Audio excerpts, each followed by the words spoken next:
May lihim si Richard, nagpakabit siya ng mga nakatagong surveillance camera sa buong marangyang mansyon niya.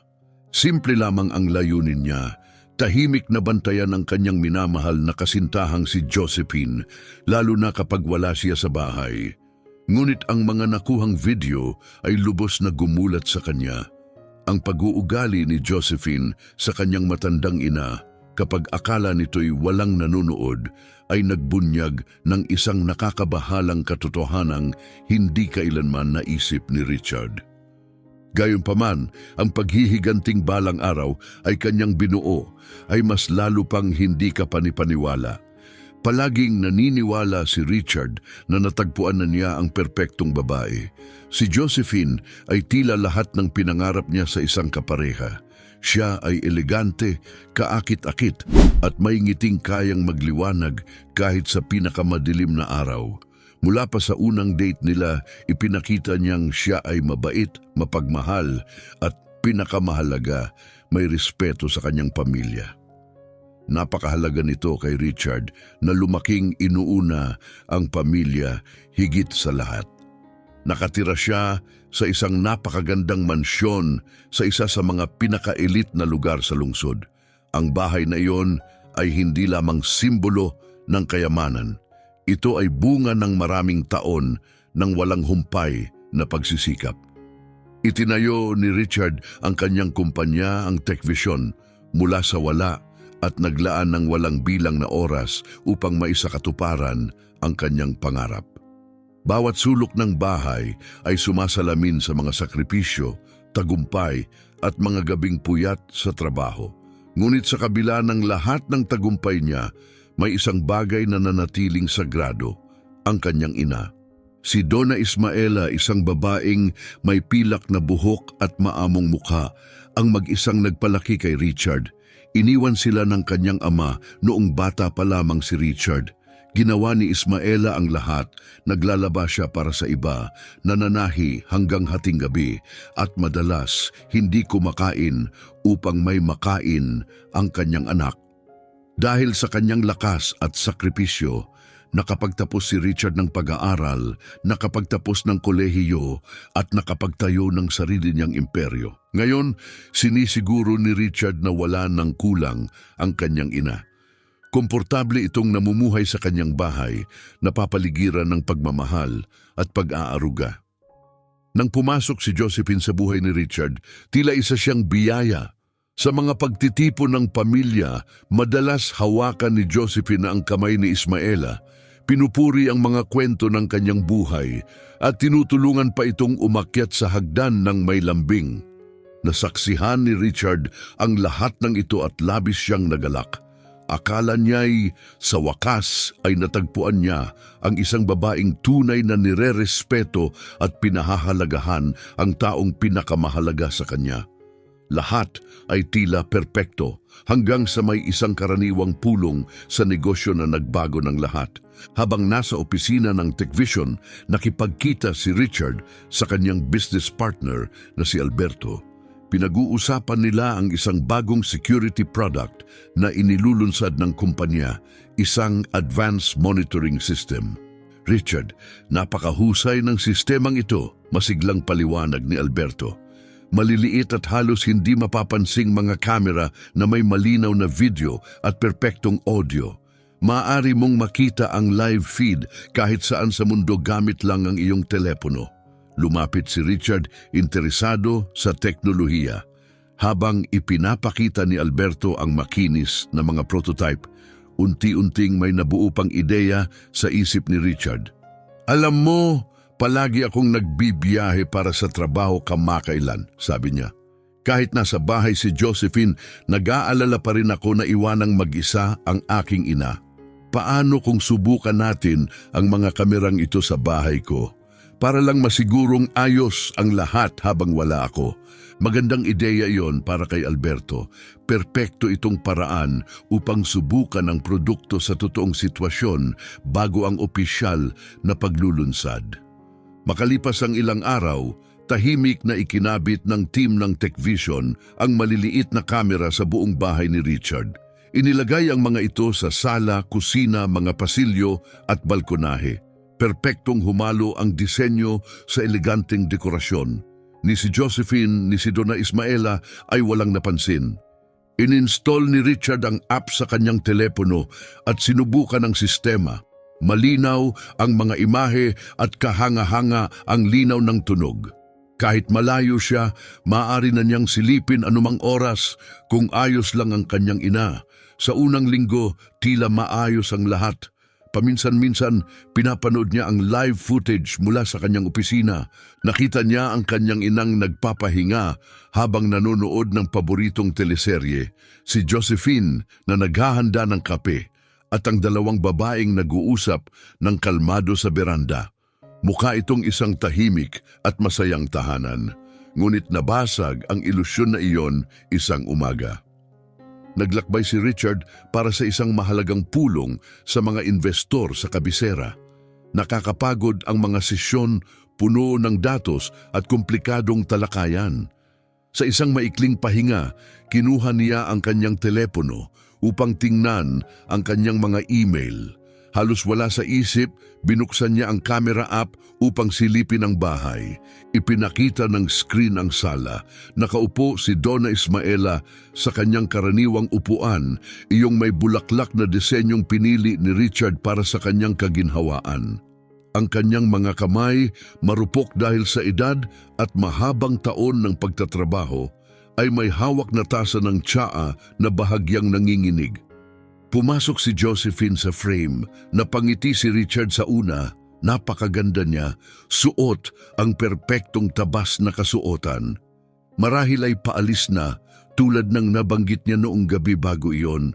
Ngunit agad na nawala ang ngiti ni Richard nang mapansin niya ang kakaiba. Naninigas ang mukha ni Josephine, malamig ang mga mata at puno ng inis ang kanyang ekspresyon. Nandito ka pa rin, matalim niyang sambit. Ang kanyang boses na malinaw na narinig sa telepono ay matalas at masakit. Tumingala si Ismaela nagtataka. Ito ang bahay ko, iho. Mahinahon niyang tugon. Bahay mo? Sarkastikong natawa si Josephine. Kay Richard ang bahay na ito, nandito ka lang dahil naaawa siya sa'yo. Parang may yelong dumaloy sa mga ugat ni Richard. Mahigpit niyang hinawakan ng telepono hanggang sa manhid ang kanyang mga daliri. Hindi ito totoo, hindi ito maaaring mangyari. Ang parehong Josephine na palaging banayad at matamis, ganito ba talaga ang pakikitungo niya sa kanyang ina? Ibinaling ni Ismaela ang kanyang ulo pababa, mas lalo pang nanginginig ang kanyang mga kamay habang pilit niyang pinatatatag ang tasa ng tsaa. Isinakripisyo ko ang lahat para palakihin ang aking anak, mahina niyang simula. Sinubukan ni Donna Ismaela na magpatuloy sa pagsasalita, halos hindi na niya mapanatili ang lakas ng kanyang boses. Buong buhay akong nagtrabaho para saan eksakto? Marahas na putol ni Josephine sabay tiklop ng mga braso sa dibdib. Para makaupo ka lang dito buong araw, kumakain ng espasyo at nagiging problema sa amin? Akala mo ba hindi ko napapansin kung gaano karaming pera ang sinasayang ni Richard sa'yo? Mga gamot, espesyal na pagkain, mga damit na halos hindi mo na nga maisuot ng maayos. Lumapit siya, lalo pang lumamig ang kanyang tinig. Ang perang iyon ay dapat napupunta sa aming kinabukasan, sa amin. Pumatak ang mga luha sa kulubot na mukha ni Donna Ismaela habang nanginginig ang kanyang mga labi. Sinubukan niyang tumayo mula sa silyon, ngunit bumigay ang kanyang mahihinang mga paa, kaya napilitan siyang maupo muli. Hindi man lang gumalaw si Josephine upang tulungan siya. At ayaw kong magdulot ng problema, bulong ng matandang babae, basag ang boses. Maaari kong kausapin si Richard, maaari akong lumipat sa mas maliit na lugar. Hindi ko kailangan. Hindi mo kailangan ng ano? Mapanuyang sabi ni Josephine, sabay irap, na tumigil sa pagiging sagabal. Bahagya siyang yumuko, matalas at nagbabanta ang kanyang boses. Habang naniniwala pa si Richard sa kanyang munting pantasya, mananatili ka rito. Pero kapag kami nagpakasal na, magbabago ang lahat. Ang bahay na ito ay magiging akin at lahat ay gagawin ayon sa gusto ko. Nanghina ang mga tuhod ni Richard. Napasandal siya sa malamig na pader ng hallway ng hotel upang hindi bumagsak. Nawala ang ingay mula sa meeting room sa likod niya. Ang buong mundo niya ay lumiit hanggang sa screen ng teleponong hawak niya. Isang katotohanang wasak ang kanyang puso. Pinunasan ni Donna Ismaela ang kanyang mga luha gamit ang manggas ng kanyang wool cardigan, ang parehong cardigan na siya mismo ang matiyagang nagganchilyo. Halos hindi na marinig ang kanyang boses. Ang gusto ko lang ay maging masaya ang aking anak. Kung ganoon padaliin mo ang buhay niya, walang emosyon na tugon ni Josephine habang inaayos ang sarili sa salamin at manatili kang hindi nakikita kapag nandito ako. Maingat niyang inayos ang buhok at muling sinulyapan ang matandang babae. At linisin mo ang mukha mo bago umuwi si Richard. Alam mong pinaniniwalaan niya ang lahat ng sinasabi ko. Kinuha ni Josephine ang kanyang mamahaling handbag, ibinalandra ang buhok sa balikat at lumabas ng bahay nang hindi man lang lumilingon. Naiwang mag-isa si Donna Ismaela, nakayakap sa sarili sa silyon, balot ng katahimikan. Habang tumutulo ang luha sa kanyang mukha, pinatay ni Richard ang telepono. Hindi mapigilan ang panginginig ng kanyang mga kamay. Nilalamon ng galit, sakit at hindi makapaniwala. Paano niya ito hindi nakita? Paano siya nalinlang ng isang napaka-perpektong ilusyon? Sandali niyang naisip na tawagan agad si Josephine, sigawan, kumprontahin, tapusin ang lahat sa mismong sandaling iyon. Ngunit may pumigil sa kanya, isang tinig na hinubog ng maraming taon ng disiplina at estratehiya ang bumulong ng ibang plano. Maghintay, magmasid, alamin kung gaano kalalim ang panlilinlang. Kailangan niya ng mga sagot. Kailangan niyang malaman kung gaano nakatagal ang kalupitang ito. Kung ilang beses tahimik na nagdusa ang kanyang ina habang siya'y nangangarap ng kinabukasan kasama ang isang babaeng hindi kailanman karapat-dapat. Bumalik si Richard sa pulong kahit malayo ang kanyang isip. Automatiko siyang tumango, sumang-ayon sa mga panukalang halos hindi niya narinig at lumagda sa mga dokumentong hindi niya lubusang nabasa. Ang tanging nakikita niya ay ang wasak na mukha ng kanyang ina, pinahiya sa mismong tahanang pinaghirapan niya sa pamamagitan ng sakripisyo. Nang gabing iyon, mag-isa sa kanyang silid sa hotel, pinanood ni Richard ang lahat ng mga recording ng araw na iyon.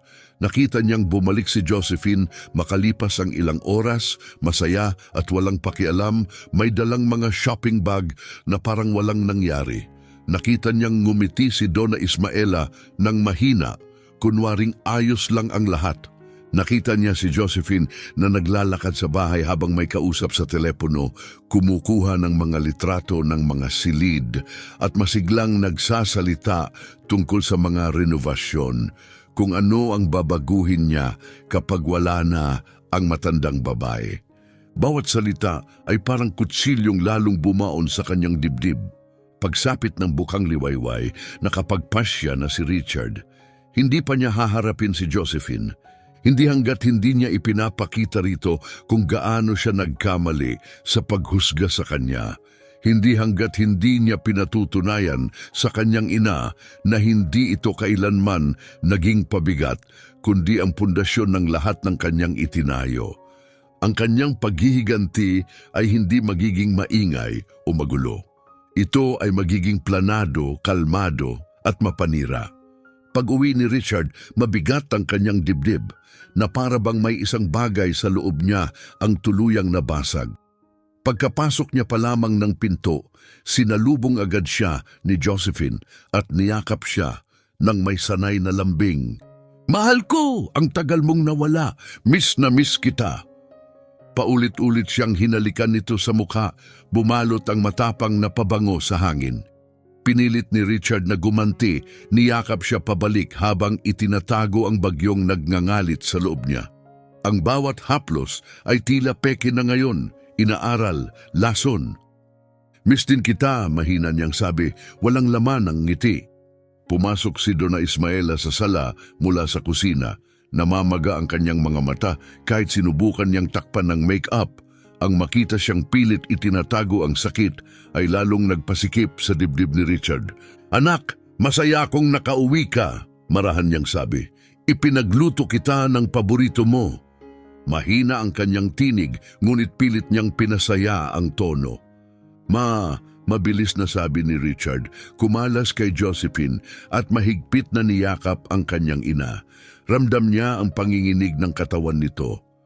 "Ayos ka lang ba?" "Oo naman," sagot niya pilit ng umiti habang lumalayo. "Bakit hindi? Tatapusin ko lang ang hapunan." Napansin ni Richard ang pag-irap ni Josephine, isang maliit na kilos, ngunit hindi na niya kayang balewalain ngayon. Lumapit ito at pabulong na sabi, "Masyado ng emosyonal ang nanay mo nitong mga nakaraang araw. Siguro dahil lang sa edad niya." Nilunok ni Richard ang kanyang galit na parang apoy na dumadaloy sa kanyang lalamunan. "Maliligo muna ako," sabi niya. "Babalik ako agad." Pagpasok sa kwarto, isinara niya ang pinto at binuksan muli ang camera app. Kailangan niyang makita ang lahat. Maunawaan kung gaano kalalim ang kalupitan. Ang nakita niya ay tuluyang sumira sa kanya. Sa isang recording, nagbe-bake ng cookies si Donna Ismaela sa kusina gamit ang isang lumang resipe ng pamilya na paborito ni Richard noong bata pa siya. Nang pumasok si Josephine at makita ang harina sa counter, bigla itong nagalit. "Ano itong kalat na ito?" sigaw niya. "Akala mo ba katulong mo ako?" Inihagis niya ang basahan sa matandang babae. "Linisin mo ito bago tuluyang maubos ang pasensya ko." Nagulat si Donna Ismaela at dali-daling naglinis, ngunit lalo lamang lumala ang kalat dahil sa nanginginig niyang mga kamay. Umismid si Josephine at nag-walk out. Sa isa pang video, kausap ni Josephine sa telepono ang isang tao sa labas habang dinidiligan ni Donna Ismaela ang mga halaman. "Alam kong binalaan mo ako," sabi ni Josephine, tuluyan nang lumabas ang tunay niyang boses. "Pero sulit ang pera niya. Tiisin ko muna ang nakakainis na matandang babae. Pagkatapos ng kasal, kukumbinsihin ko siyang ipasok siya sa isang nursing home. Pagkatapos mai-enjoy na natin ang lahat." Kinailangan ni Richard na itigil ang video. Marahas ang panginginig ng kanyang mga kamay. Nursing home, gusto niyang ilayo ang kanyang ina sa sariling tahanan nito matapos ang lahat ng ginawa nito para sa kanya. Ngunit nagpatuloy pa rin siya sa panonood. Nakita niyang sadyang hindi binigyan ni Josephine ng tanghalian si Donna Ismaela. Tinutuya pa siya sa pagsasabing kailangan niyang pumayat. Nakita niyang itinago ni Josephine ang salamin ng matanda at tumawa habang ito'y walang magawang naghahanap sa buong bahay. Nakita niyang nilalakasan ni Josephine ang volume ng TV kapag sinusubukan ni Donna Ismaela na magpahinga. Sabay reklamo na ang bahay ay hindi isang pasilidad ng pangangalaga. Ngunit ang sandaling tuluyang nagwasak sa kanya ay nangyari isang tahimik na hapon. Mag-isang nakaupo si Donna Ismaela sa sala, may hawak na lumang litrato. Ipinapakita roon ang kanyang sarili bilang isang batang babae, nakangiti habang yakap ang sanggol na si Richard. Malayang dumaloy ang kanyang mga luha habang marahan niyang hinahaplos ang larawan. "Anak ko, gusto ko lang na maging masaya ka," bulong niya. "Pero hindi na ako maaaring manatili rito. Ayokong sirain ang buhay mo. Siguro tama siya. Siguro pabigat talaga ako." Binuksan niya ang isang drawer at kinuha ang lumang kuwaderno. Nanginginig ang kanyang mga kamay habang nagsusulat.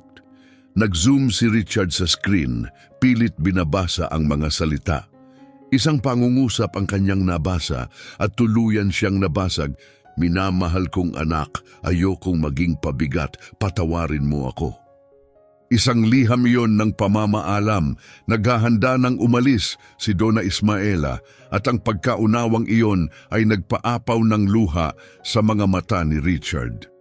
Ang kanyang ina, Ang pinakamalakas na babaeng nakilala niya ay unti-unting nauupos araw-araw dahil sa isang taong buong tiwala niyang minahal. Habang dinudurog siya ng mga isipang ito, may marahang katok na umalingaw-ngaw sa pintuan ng silid. "Mahal, handa na ang hapunan." Ang matamis, halos malapot sa lambing na tinig ni Josephine ay pumasok sa silid.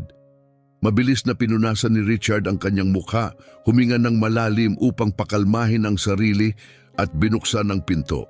Nakatayo roon si Josephine, nakangiti, perpekto ang itsura, ang huwaran ng maalaga at mapagmahal na kasintahang hinahangaan ng lahat.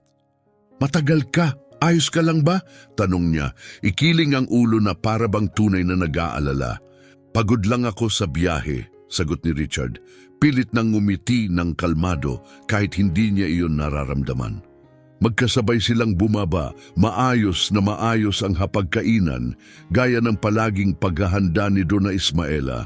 Pinuno ng pagkain ang silid ng mainit at pamilyar na amoy ng tahanan, ang aliwalas na lasang tanging ina lamang ang kayang lumikha.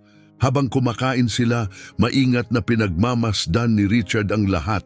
Halos hindi kinakausap ni Josephine si Donna Ismaela at kung sumagot man, maiikli at malamig ang kanyang mga tugon tuwing susubukan ng kanyang ina na magsimula ng usapan.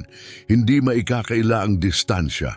Nang mag-alok si Donna Ismaela na dagdagan ang pagkain ni Josephine, mahinahon, ngunit bigla niya itong pinutol. "Ako na ang bahala, Donna Ismaela. Ang dami mo nang nagawa ngayong araw. Siguradong pagod ka na." Para sa iba, magalang at maalaga ang dating ng mga salita. Ngunit ngayon, malinaw na kay Richard ang nakatagong kalupitan, ang mapangmataas na tono, ang pagbaluktot ng malasakit upang maging banayad na pagpapahiya. "Makailangan mo talagang magpahinga pa," marahang sabi ni Richard. Inabot ang kamay ng kanyang ina at marahang pinisil. "Buong buhay kang nagtrabaho. Ngayon, karapat-dapat ka sa kapayapaan, kaligayahan at buhay na walang stress." Binigyan siya ni Donna Ismaela ng isang malungkot na ngiti at sinalubong ang kanyang tingin. Sa kanyang mga mata, nakita ni Richard ang malalim na pagmamahal na may halong sakit at mga taong tahimik na sakripisyo. "Ang gusto ko lang ay ang ikabubuti mo, anak. Wala nang iba. At ang gusto ko lang ay ang ikabubuti mo, ma, palagi." Hinalikan niya ang kamay ng kanyang ina at isang luha ang dahan-dahang tumulo sa pagod nitong mukha. Sa kabilang panig ng mesa, hinalo ni Josephine ang kanyang pagkain na halatang naiirita, inis sa emosyonal na sandali. Pagkatapos ng hapunan, umakyat si Josephine upang maligo. Sinamantala ni Richard ang sandali at pumasok sa kusina, kung saan mag-isa si Donna Ismaela na naghuhugas ng mga pinggan. "Ma, kailangan nating mag-usap," mahina niyang sabi. Lumingon ang kanyang ina, nagulat at pinunasan ang mga kamay sa kanyang apron. "May nangyari ba, anak?" Humila si Richard ng upuan at umupo, saka sininyasan siyang umupo rin. "Kailangan kong maging tapat ka sa akin. Talaga bang masaya ka sa paninirahan mo rito?" Iniwas ni Donna Ismaela ang kanyang mga mata, kinakabahang pinipilipit ang laylayan ng apron sa pagitan ng mga daliri. "Oo naman, Richard, bakit mo itinatanong? Mabuong buhay kitang kilala. Alam ko kapag may mali." Marahan niyang hinawakan ang kanyang mga kamay at inangat ang kanyang baba upang magtama ang kanilang mga mata. "Maaari mo akong pagkatiwalaan palagi." Sa isang iglap, tila mababasag na siya at aaminin ang lahat. Napuno ng luha ang kanyang mga mata at nanginig ang kanyang mga labi. Pagkatapos ay huminga siya ng malalim at pinilit ang isang mahinang ngiti. "Pagod lang ako, yun lang. Ganun talaga ang edad, hindi ba?" Inabot niya ang mukha ni Richard at marahang hinaplos. "Ikaw ang buong mundo ko, Richard. Ang kaligayahan mo ang pinakamahalaga sa akin."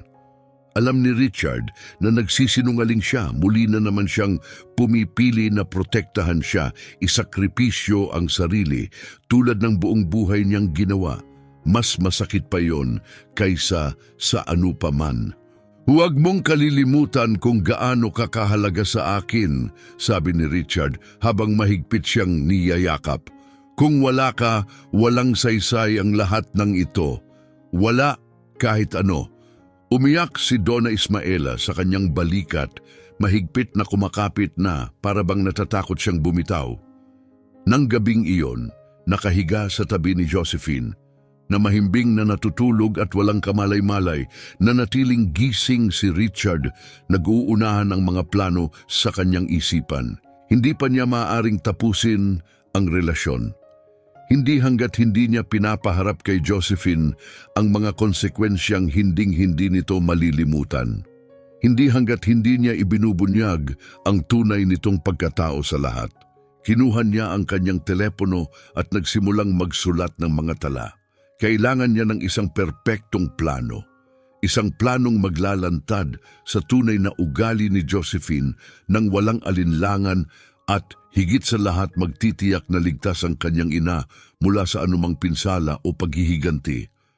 At doon naging malinaw ang ideya, magdaraos siya ng isang hapunan, isang espesyal na pagtitipon kasama ang malalapit na pamilya at kaibigan.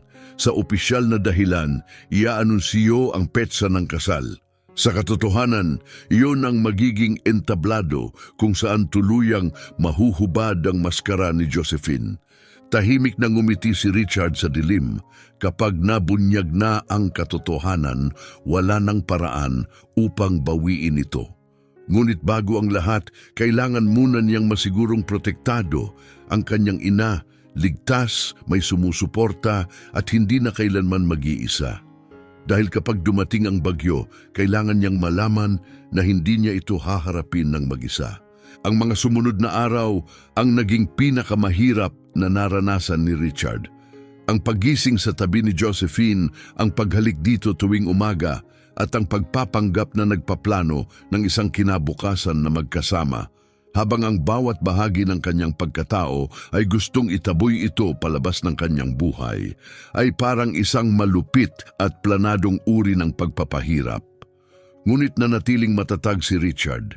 Sa tuwing nagbabanta ang kanyang galit na sumabog, iniisip niya ang mukha ng kanyang ina, ang tahimik nitong mga luha, ang liham ng pamamaalam na sinimulan na nitong isulat. Ang sitasyong ito ay higit na mas malaki kaysa sa sarili niyang pagdurusa. Hindi na ito personal. Ito ay tungkol na sa katarungan. Noong umagang iyon, habang nag-aalmusal, kalmado niyang ibinahagi ang kanyang ideya.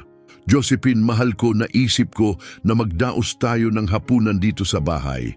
Marahan niyang sabi, isang elegante at espesyal na pagtitipon para opisyal na ianunsyo ang petsa ng ating kasal.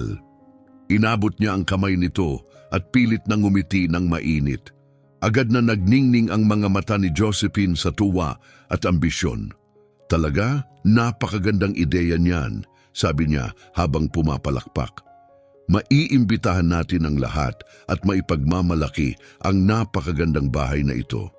Ito ang magiging pinakapinag-uusapang event ng taon. Sa malapit, nagbubuhos ng kape si Donna Ismaela nang bahagyang manginig ang kanyang mga kamay, dahilan upang manginig ang tasa. Napansin ni Richard ang panandaliang takot na dumaan sa kanyang mga mata. Ma, tutulungan mo kami sa mga paghahanda, hindi ba? Sabi ni Richard habang tumatayo at hinahalikan ang noo ng kanyang ina. Walang mas mahusay mag-organisa ng hapunan kaysa sayo. Oo naman, anak, marahan niyang tugon. Isang karangalan niyon. Ngumiti si Donna Ismaela ngunit ang kanyang mga mata ay nagbunyag ng pag-aalala. Paglingon ni Richard, napailing si Josephine sa inis. Ngunit agad nitong inayos ang mukha nang mapansin niyang nakatingin muli si Richard. Iniisip kong imbitahan ang pamilya ko, ilang mahahalagang partners mula sa Tech Vision at ilang malalapit na kaibigan, sabi ni Richard habang humihigop ng kape. Gawin natin ito sa loob ng ilang araw. Sapat na oras para maging perpekto ang lahat. Perpekto! Masiglang sigaw ni Josephine sabay kuha ng kanyang telepono. Tatawagan ko na agad ang nanay ko. Matutuwa siyang malaman na sa wakas ay ikakasal na ako sa isang mayamang lalaki. Sa isang iglap, bahagyang nalaglag ang kanyang maskara, ngunit hindi niya iyon namalayan. Si Richard gayunpaman ay maingat na inukit sa kanyang alaala ang bawat salitang narinig. Sa mga sumunod na araw, naging abala ang buong bahay. Nag-hire si Josephine ng mga dekorador, pumili ng mamahaling menu mula sa mga kilalang chef at umorder ng mga imported na bulaklak. Malaya niyang ginastos ang pera ni Richard na para bang pag-aari na niya iyon. Kasabay nito, tahimik na kumilos si Donna Ismaela sa likuran, tinututukan ng mga detalyeng tunay na mahalaga. Pinagmamasdan ni Richard kung paano niya pinipilit ang sarili sa kabila ng matinding pagod, determinadong gawing perpekto ang lahat para sa kanyang anak. Isang hapon, nadatnan niya ang kanyang ina sa kusina, pinakikinis ang lumang kubyertos na dating pag-aari ng kanyang lola. "Ma, hindi mo na kailangang gawin ito," marahang sabi ni Richard. "May mga tao na tayong inupahan para rito." "Alam ko," tugon niya na may banayad ng ngiti. "Pero ang mga kubyertos na ito ay puno ng alaala. Ibinigay ito sa akin ng lola mo noong araw na ipinanganak ka. Sinabi niyang balang araw ay bubuo ka ng sarili mong pamilya. Gusto kong magningning ito para sa sandaling iyon." Parang may buhol na humigpit sa dibdib ni Richard. Kahit nasasaktan, ang kanyang ina ay iniisip pa rin lamang ang kanyang kaligayahan. "Tungkol sa napag-usapan natin noong isang araw," maingat niyang simula, ngunit pinigilan siya ni Donna Ismaela. "Ayos lang, Richard. Totoo," sabi niya habang hawak ang kanyang mga kamay. "Pagod lang ako noon. Alam mong hinding-hindi kita iiwan." Tumango siya kahit alam nilang pareho ang katotohanang nakatago sa likod ng mga salitang iyon. Mga banayad na kasinungalingang isinilang mula sa pagmamahal, ngunit unti-unting sumisira ng puso. Habang ibinubuhos ni Donna Ismaela ang sarili sa mga paghahanda, tahimik namang isinakatuparan ni Richard ang sarili niyang plano. Personal niyang kinuntak ang bawat taong nais niyang naroon sa hapunang iyon. Hindi pangkaraniwan ang mga imbitasyong ito. Una, tinawagan niya ang kanyang pinsang si Fernanda, isang matalas at walang takot na abogado na hindi kailanman nagpapalampas ng kawalang katarungan. "Fernanda, kailangan kita sa hapunan," sabi niya. "Dalhin mo ang tablet mo, may espesyal na presentasyon." "Presentasyon?" Natawa siya. "Anong klaseng misteryo na naman ito?" "Maiintindihan mo pagdating mo rito. Magtiwala ka lang." Sumunod niyang tinawagan si Alberto, ang kanyang business partner sa Tech Vision. "Alberto, naaalala mo ba ang security system na ikinabit natin sa bahay ko?" "Oo naman, perpekto ang takbo nito. Bakit?" "Kakailanganin ko ang isang buong live demonstration sa mismong hapunan. Gusto kong ma-access ang lahat ng recordings nitong mga nakaraang linggo." May sandaling katahimikan sa linya. "Richard, ano ang nakita mo?" "Makikita mo rin kasama ng lahat," kalmadong sagot ni Richard. "At saka mo mauunawaan kung bakit ko itinayo ang kumpanyang ito sa paraang ginawa ko." Kinuntak din niya si Rogelio, ang kaibigan niyang mula pagkabata, na alam ang lahat ng pinagdaanan ni Donna Ismaela. "May hapunan sa bahay ko," sabi ni Richard. "Kailangan kitang naroon. Maaaring hindi ito madaling panoorin, pero mahalaga." "Mahalaga paano?" tanong ni Rogelio, naguguluhan. "Dahil kailangan ng mga saksi ang katotohanan." Sa huli, inimbitahan ni Richard si Isabela, ang ina ni Josephine. Ilang beses pa lamang niya itong nakilala, ngunit kapansin-pansin na kapareho nito ang ambisyon ng kanyang anak. Kailangan niyang makita ang bunga ng pagpapalaki niya. Habang maingat na inilalagay ni Richard ang bawat piraso ng emosyonal na larong parang ahedres, patuloy niyang sinusuri ang mga footage ng security camera. Bawat araw ay may ibinubunyag na mas masahol kaysa sa nauna. Sa isang recording, nakita niyang sinadya ni Josephine na magbuhos ng tubig sa sahig ng kusina para lamang kalaunan ay magreklamo na nagiging pabaya, clumsy at hindi na mapagkakatiwalaan si Donna Ismaela. Nakita niyang palihim na pinagpapalit ni Josephine ang mga gamot ng kanyang ina sa drawer, sinasadya upang magdulot ng kalituhan sa tamang oras ng pag-inom. Nakita rin niya si Josephine na tumatawa sa telepono kasama ang kanyang mga kaibigan, nilalait ang kaawa-awang matandang babae na ayaw umalis sa bahay ng kanyang anak. Sa bawat bagong recording, lalo lamang kumukulo ang dugo ni Richard. Ngunit isang hapon, may nangyaring tumawid sa hangganang hindi na niya kayang balewalain. Tahimik na nakaupo si Donna Ismaela sa sala na nanahi ng isang masilang panyo. Ito ay nakalaan bilang regalo sa kasal para kay Josephine, maingat na binurdahan ng kamay gamit ang mga inisyal ng kanyang magiging manugang. Isa itong kilos ng pagmamahal, paggalang at pagtanggap, inihandog sa kabila ng lahat ng sakit na kanyang tiniis. Pumasok si Josephine sa silid, napansin ang tinatahi at walang pag-iingat na inagaw ang tela mula sa mga kamay ni Donna Ismaela. "Ano naman ito?" "Regalo ko sa iyo, iho," marahang tugon ni Donna Ismaela. "Para sa kasal, maingat ko itong binuburda." Sandaling sinuri ni Josephine ang tela, iniikot ito ng may malinaw na paghamak. Pagkatapos, walang kahit katiting na pag-aalinlangan, inihagis niya ito sa sahig. "Sa palagay mo ba gagamitin ko ang lumang basurang ito sa kasal ko?" Tinapakan niya ang panyo gamit ang kanyang mamahaling sapatos. "Ayoko nang mumurahing awa mo.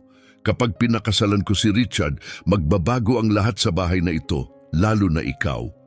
Nanatiling nakatayo si Donna Ismaela, tila nagyelo, nakatitig sa telang nadurog sa ilalim ng paa ni Josephine. Mga linggo ng masusing pagtatrabaho, bawat tahi puno ng pag-asa at pagmamahal ay winasak sa loob lamang ng ilang segundo. Dahan-dahan siyang yumuko at pinulot ang panyo. Nanginginig ang kanyang mga kamay habang sinusubukan niyang patagin ang gusot na tela. Isang luha ang pumatak sa maselang burda. Kibit-balikat lamang si Josephine at naglakad palayo. Iniwan si Donna Ismaela na mag-isa, dala ang wasak niyang puso. Nasaksihan ni Richard ang buong eksena mula sa kanyang nakakandadong opisina. Mahigpit niyang ikinuyom ang mga kamao sa ibabaw ng mesa. Pilit pinipigilan ng sarili na hindi suntukin ang pader.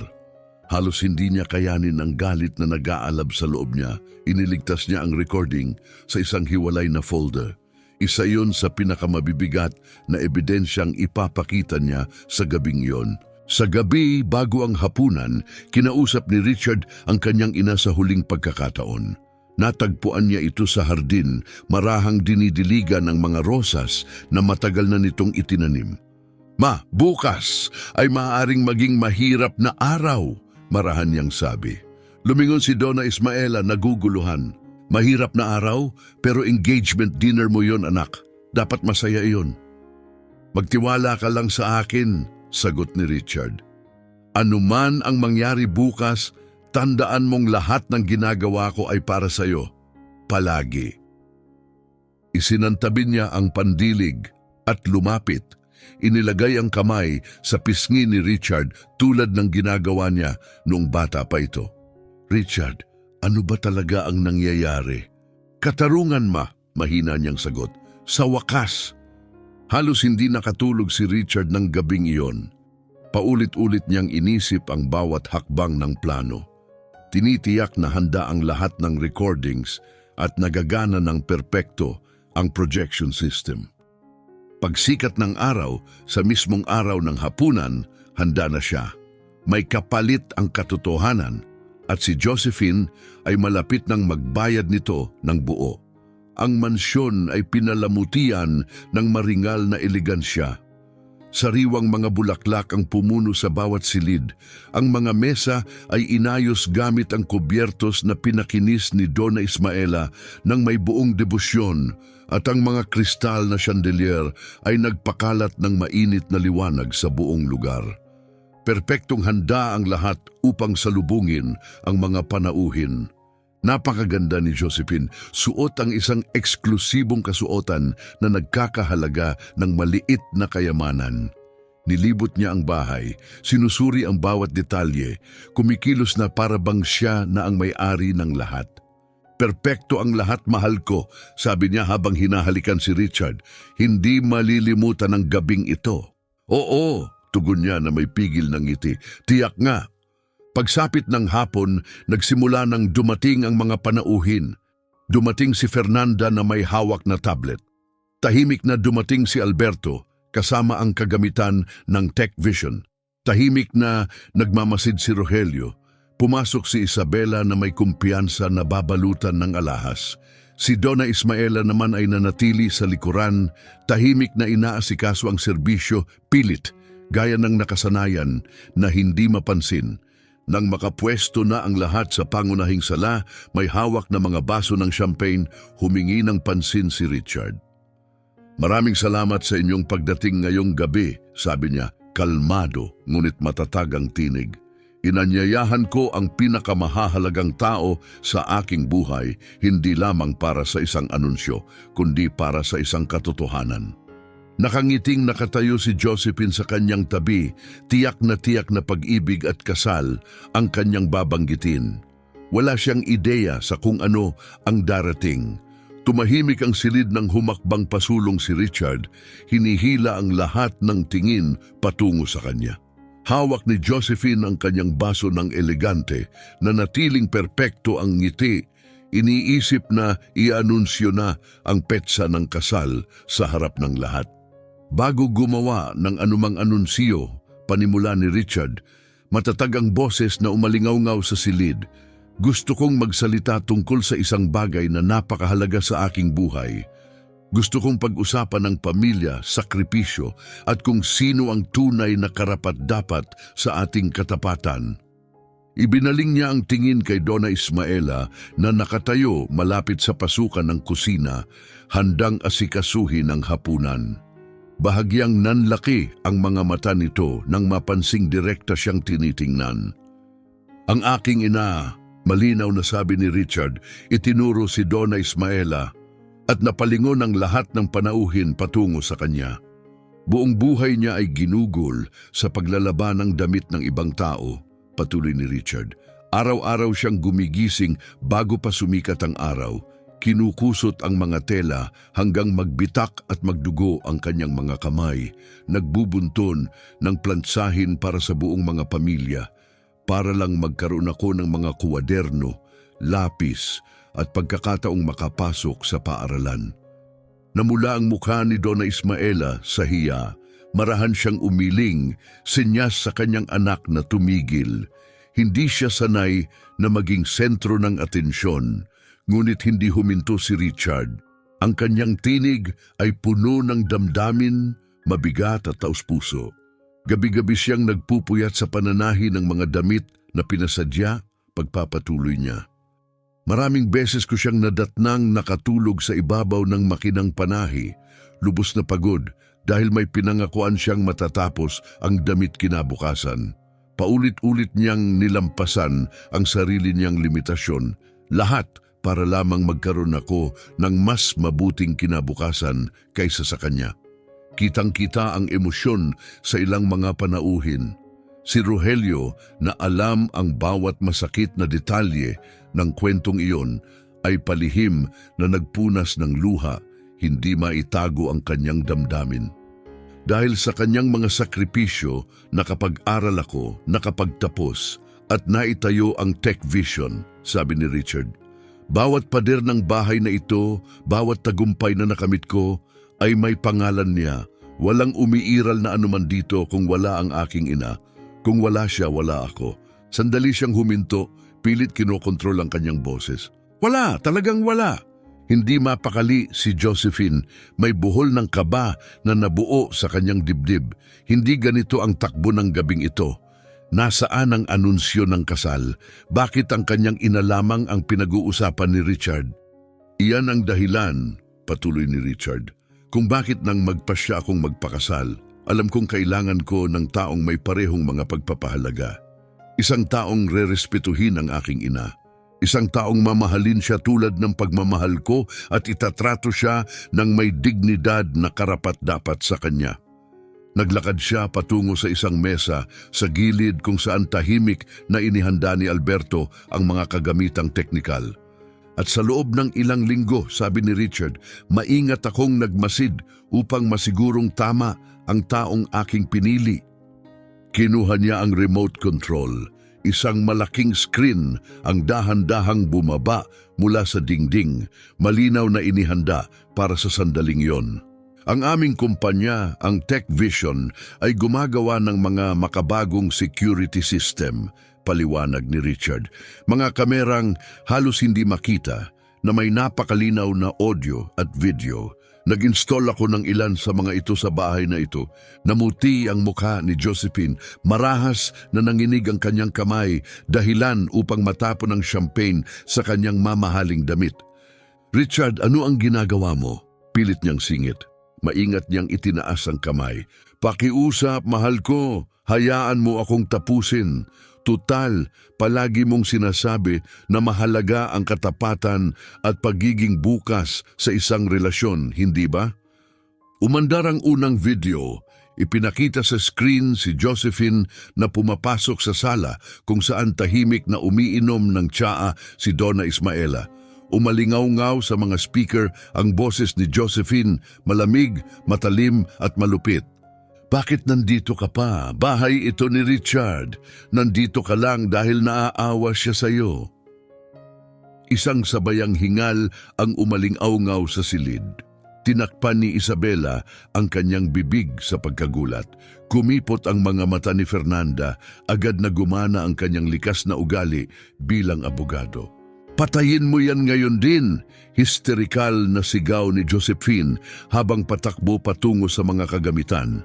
Humakbang si Rogelio at hinarangan ang kanyang daan, hindi agresibo ngunit matatag.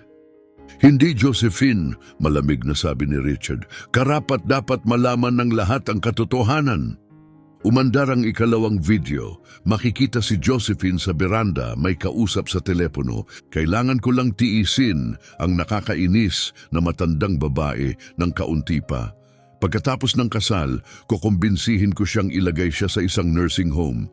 Pagkatapos, masisiyahan na kami sa lahat ng pera niya. Nagsimulang tahimik na umiyak si Donna Ismaela, nakatayo malapit sa pintuan ng kusina. Agad na lumapit si Fernanda at inakbayan ang kanyang balikat. Peke yan, sigaw ni Josephine, halos mawalan ng ulirat. Inedit niya ang lahat, hindi iyan totoo. Inedit? Kalmadong sagot ni Richard habang muling pinindot ang button. Kung ganoon, ipaliwanag mo ito. Ipinakita sa screen ang sandaling inagaw ni Josephine, ang binurdahang panyo mula sa mga kamay ni Donna Ismaela, inihagis ito sa sahig at tinapakan gamit ang kanyang sapatos. Ayoko nang mumurahing awa mo. Kapag pinakasalan ko si Richard, magbabago ang lahat dito, lalo na ikaw. Bumagsak sa ganap na katahimikan ang silid, mga mukhang puno ng pagkasuklam at hindi makapaniwala ang bumaling kay Josephine. Namula ang mukha ni Isabela sa hiya at galit. Ilang beses, lumapit si Richard, mababa ang boses, ngunit puno ng sakit. Ilang beses mong pinahiya ang aking ina habang walang tigil akong nagtatrabaho para sa kinabukasan natin. Ilang luha ang tahimik niyang iniyak para hindi ako masaktan. Hindi ko sinasadya. Pautal-utal na sabi ni Josephine, hindi makabuo ng pangungusap. Nagsusulat na siya ng liham ng pamamaalam. Ibinunyag ni Richard na babasag ang kanyang boses. Ang aking ina, ang pinakamalakas na babaeng kilala ko, ay naghahandang umalis sa sarili niyang tahanan dahil pinaniwala mo siyang pabigat siya. Nilapitan niya si Donna Ismaela na nanginginig sa emosyon at mahigpit niya itong niyakap bilang proteksyon. Ibinigay ng babaeng ito ang lahat ng mayroon siya para sa akin, mariing sabi niya, at naglakas loob kang tratuhin siya na parang wala siyang halaga. Humakbang si Fernanda, hawak ang kanyang tablet. Josephine, malamig niyang sabi, abogado ako. Ang mga nakita natin ay malinaw na nagpapakita ng psikolohikal na pang-aabuso at tangkang manipulasyong pinansyal. Mahigpit kong iminumungkahi na maghanda ka na sa mga legal na kahihinatnan. Kalokohan ito, sigaw ni Josephine. Matanda na siya, walang silbi, laging sagabal. Tinulungan ko lang siyang makita ang katotohanan. Nagyelo ang buong silid, maging si Isabela ay umatras palayo sa kanyang anak. Tinulungan? Mapait na tumawa si Richard. Tinatawag mong tulong ang pagsira sa dignidad ng isang tao. Huli na nang mapagtanto ni Josephine ang kanyang sinabi. Sinubukan niyang itama ang sarili, bakas ang sindak sa kanyang mga mata. Hindi iyon ang ibig kong sabihin, ako lang. Tumingin siya sa paligid, naghahanap ng kakampi. Wala ni isa. Tumabi si Rogelio kay Richard at marahang ipinatong ang kamay sa kanyang balikat. Pasensya ka na at pinagdaanan mo ito, mahina niyang sabi, pero tama ang ginawa mo. Sumunod si Alberto matapos patayin ang mga kagamitan. Ibibigay ng Tech Vision ang lahat ng recordings kung hihilingin ng mga autoridad, kalmado niyang sabi. Desperadong humarap si Josephine sa kanyang ina. Pakiusap, magsalita ka. Alam mong kailangan ko ang perang iyon. Ikaw mismo ang nagsabi. Tama na, sigaw ni Isabela, pinutol siya. Nanginginig ang kanyang tinig sa hiya. Kasuklam-suklam ka, pinalaki ko ang isang ambisyosang babae, hindi isang pusong bato na halimaw. Pero inabot ni Josephine ang kanyang braso. Huwag mo akong hawakan, mariing sabi ni Isabela habang umiiwas. Hindi na kita kilala. Humarap siya kina Richard at Donna Ismaela. Lubos akong humihingi ng paumanhin sa ginawa ng aking anak. Kung nalaman ko lang, hindi mo pananagutan yon. Matatag na sagot ni Richard. Ang bawat isa ay mananagot sa sarili niyang mga ginawa. Pagkatapos ay hinarap niya si Josephine na nakatayo mag-isa sa gitna ng silid. Ganap ng wasak ang kanyang perpektong imahe. Lumabas ka sa bahay ko. Ngayon, Richard, pakiusap. Nagmamakaawa si Josephine, pilit pinipiga ang mga luha. Mahal kita. Maaayos pa natin ito. Pagmamahal, dahan-dahan siyang umiling, hindi mo nauunawaan ang pagmamahal. Ang pagmamahal ay sakripisyo, ang pagmamahal ay respeto, ang pagmamahal ay ang aking ina. Ambisyon at kalupitan lamang ang alam mo.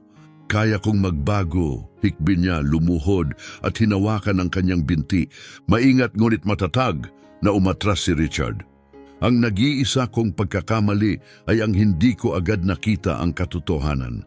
Nagtatapos ang pagkakamaling iyon ngayon. Tahimik na inihatid ni Rogelio at Alberto si Josephine palabas ng bahay. Habang nanatiling tahimik ang silid, mabigat sa katotohanan sa wakas ay nabunyag. Lumaban siya, sumigaw, nagmakaawa para sa isa pang pagkakataon, nangakong magbabago at nagbanta pa ng legal na aksyon. Ngunit wala na niyon ang may saysay. Nang tuluyan ng sumara ang pinto sa likuran niya, isang malalim na buntong hininga ng ginhawa ang kumalat sa buong silid. Tapos na ang bangungot. Humarap si Richard sa mga panauhing nanatili. Humihingi ako ng paumanhin. Kung ang gabing dapat sana'y pagdiriwang ay nauwi sa isang masakit na karanasan, tapat niyang sabi. Ngunit may mga sandali sa buhay na ang katotohanan ay hindi na maaaring itago. Si Fernanda ang unang nagsalita. Wala kang dapat ipagpaumanhin, mariin niyang sabi. Tama ang ginawa mo at anuman ang mangyari pagkatapos nito, hindi ka nag-iisa. Si Donna Ismaela na nanatiling tahimik sa buong komprontasyon ay sa wakas nakahanap ng tinig. Nanginginig ito, ngunit puno ng damdamin. Anak ko, hindi mo na sana kinailangan. Kinailangan ko, ma, marahang sabi ni Richard, pinigilan siya sa banayad na tinig. Kailangan kong malinaw mong malaman ang isang bagay. Hindi ka kailanman naging pabigat sa akin. Kahit minsan, ikaw ang dahilan ng aking buhay. Ikaw ang pundasyon ng lahat ng aking itinayo. Hinawakan niya ang mukha ng kanyang ina gamit ang dalawang kamay. Marahang pinupunasan ang mga luha nito. At ang sinumang hindi makaunawa niyan ay hindi karapat-dapat manatili sa buhay ko. Mahigpit na niyakap ni Donna Ismaela ang kanyang anak. Sa yakap na iyon, ang mga taong tahimik na pagdurusa ay unti-unting natunaw. Napalitan ng sakit ng ginhawa at ang hiya ay napalitan ng pagmamahal. Lumapit ang iba pang mga panauhin, lubos na nadadala ng emosyon, nagpalitan ng mga yakap, napuno ang silid ng mga salitang nagbibigay aliw. Ang dapat sana'y hapunan ng engagement ay naging isang bagay na mas makahulugan, isang sandali ng katotohanan, katarungan at dalisay na pagmamahalan ng isang ina at anak. Ang mga sumunod na araw, matapos ang hapunan, ay nakakagulat na payapa. Ang mansyon na dati ay puno ng tensyong nagtatago sa likod ng huwad na pagkakasundo, ay naging tahimik sa paraang matagal nang hindi naramdaman ni Richard. Ngunit may kaakibat na tahimik na pag-aalala ang kapayapaang iyon. Si Donna Ismaela ay naging hindi pangkaraniwang tahimik. Ipinagpatuloy niya ang kanyang gawain, pagluluto, pag-aalaga sa bahay, ngunit may layo sa kanyang mga mata na wala noon. Nauunawaan ni Richard na kahit nabunyag na ang lahat, dala pa rin ng kanyang ina ang mga sugat na iniwan ng mga buwang puno ng kahihiyan at pangmamaliit. Isang umaga habang magkasama silang umiinom ng kape sa beranda, napansin ni Richard na wala sa sarili niyang hinahalo ang tasa, nakatitig sa hardin na tila malalim ang iniisip. Ma, marahan niyang tanong, ano ang iniisip mo? Malalim siyang napabuntong hininga na para bang pinakawala ng bigat na matagal na niyang pasan.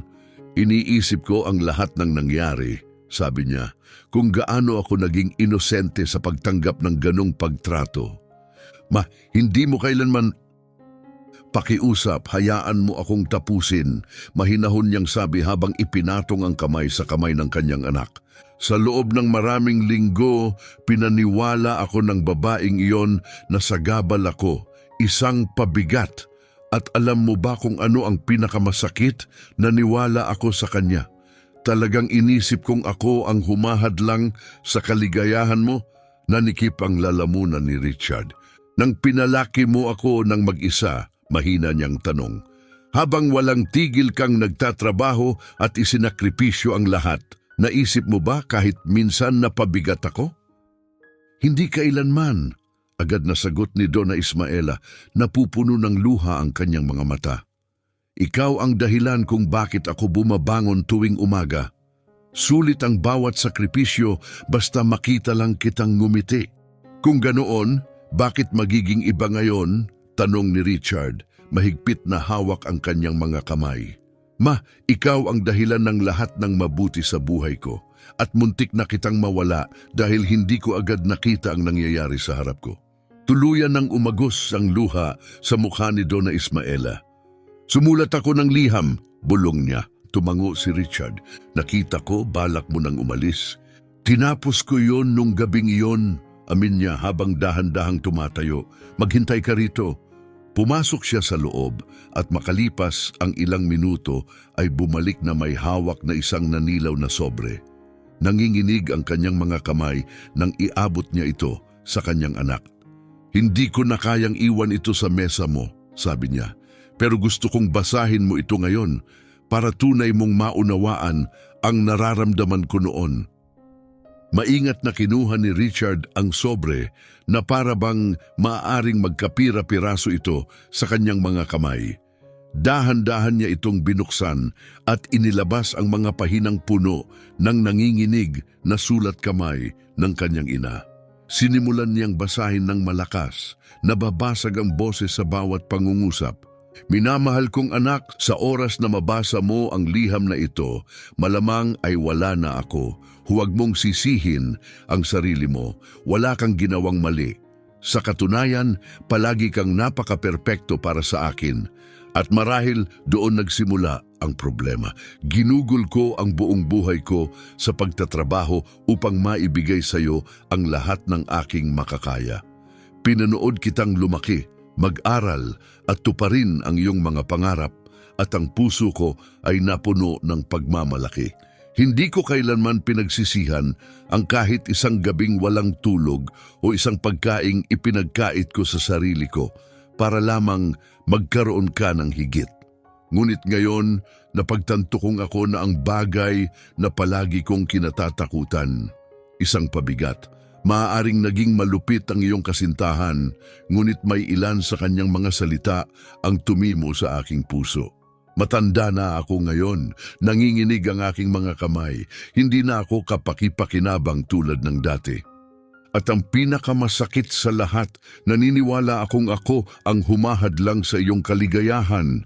Karapat-dapat kang bumuo ng sarili mong pamilya nang hindi pasan ang bigat ng isang inang nabuhay na ang kanyang buhay. Karapat-dapat ka sa isang payapang tahanan, isang mapagmahal na asawa at mga anak na hindi kailangang makibahagi ng espasyo sa isang lola na nagdudulot lamang ng abala. Huwag mo na akong hanapin. Pupunta ako sa isang lugar kung saan tinatanggap ang mga katulad ko, kung saan hindi ako magiging problema. Gamitin mo ang perang gagastusin mo sana sa akin upang buuin ng iyong buhay kasama si Josephine. Sigurado akong mapapasaya ka niya, ngunit may isang bagay akong nais mong malaman, higit sa lahat. Ikaw ang naging at mananatiling pinakamahalagang regalo ng aking buhay. Kung mabubuhay kong muli ang lahat, pipiliin ko pa rin ang bawat sakripisyo, bawat hirap, bawat masakit na sandali para lamang magkaroon ng karangalang maging iyong ina. Mahal na mahal kita higit pa sa sarili kong buhay. Nang matapos basahin ni Richard ang huling mga salita, malayang tumulo ang mga luha sa kanyang mukha. Nanginginig ang kanyang mga kamay habang maingat niyang tiniklop ang liham at itinaas ang kanyang paningin sa kanyang ina na tahimik na umiiyak sa harap niya. Ma, hindi ko kailanman, kahit kailan, ginustong maramdaman mo ang ganito, sabi niya, basag ang tinig. Dahan-dahan siyang lumuhod sa harap nito, mahigpit na hawak ang mga kamay nito na para bang natatakot siyang bitawan. Bawat salitang nakasulat sa liham na ito ay winawasak ang puso ko, patuloy niya. Dahil ipinapakita nito kung gaano ako nabigo na ipagtanggol ka. Hindi ka nabigo, anak, marahang tugon ni Donna Ismaela, umiling ng dahan-dahan. Nabigo ako, mariing giit ni Richard. Pinapasok ko sa ating tahanan ng isang taong nanakit sa iyo, na nagpatanim sa iyo ng pagdududa sa sarili mong halaga. At dahil doon, gugugulin ko ang natitirang buhay ko upang patunayan kung gaano kakahalaga sa akin. Marahang hinaplos ni Donna Ismaela ang kanyang mukha. Pinunasa ng mga luha nito gamit ang kanyang hinlalaki. Naipakita mo na yon, Richard, may lambing niyang sabi. Nang ibunyag mo ang katotohanan, nang ipagtanggol mo ako sa harap ng lahat, sapat na iyon. Hindi, ma, matatag na sagot ni Richard. Iyon ay katarungan. Huminga siya ng malalim. Ang gagawin ko ngayon ay pasasalamat. Tumayo siya, kinuha ang kanyang telepono at tumawag. Alberto, kailangan kong magpatawag ka ng emergency meeting ng board ng TechVision. Ngayon din, mamayang hapon, mahalaga ito. Tumingin sa kanya si Donna Ismaela, bakas ang pagkalito at pag-uusisa. Ano ang binabalak mo, anak? Isang bagay na matagal ko nang dapat ginawa, sagot niya. Nang hapong iyon, pumasok si Richard sa boardroom ng TechVision na may determinasyong halos mahawakan. Naroon na si Alberto, ang mga partner at ang mga pangunahing executive ng kumpanya. Lahat ay nagtataka sa biglaang pulong. Salamat sa pagdating ninyo sa maikling abiso, panimula ni Richard, nakatayo sa dulo ng mesa.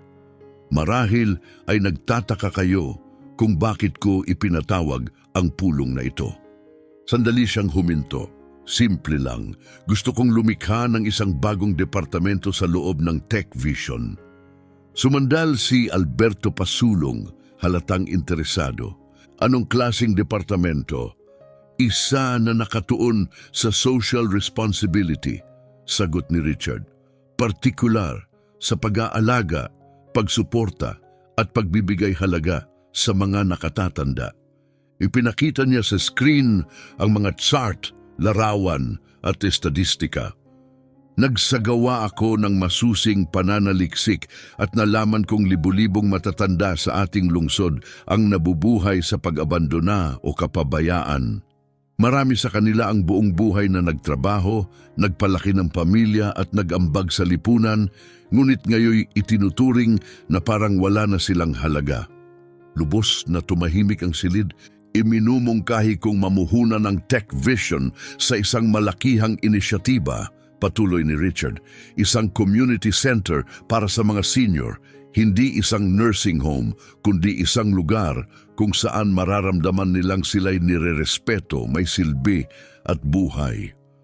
Mga workshop, klase sa teknolohiya na angkop sa kanilang pangangailangan, mga social space, medical monitoring at emosyonal na suporta.